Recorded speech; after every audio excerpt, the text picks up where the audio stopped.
जमशेदपुर के एसएसपी किशोर कौशल सड़क पर गश्ती करने निकले। इसके पूर्व एसएसपी ने पुलिस कंट्रोल रूम में लगे सीसीटीवी से शहर में सुरक्षा व्यवस्था का जायजा लिया। तो इधर एसएसपी ने शहर में पैदल गश्त करते हुए जांच अभियान का भी मुआयना किया।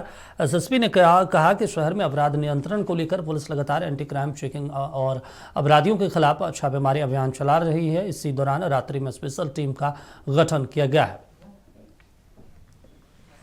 जमशेदपुर पुलिस के द्वारा कंटिन्यूअस चेकिंग का अभियान चलाया जा रहा है। खासतौर पर ये एंटी क्राइम चेकिंग है एक तरीके से, जिसमें कि जो 2 पहिया 4 पहिया जो वाहन जा रहे हैं उनका अपराध की रोकथाम की दृष्टि से उनकी चेकिंग की जा रही है।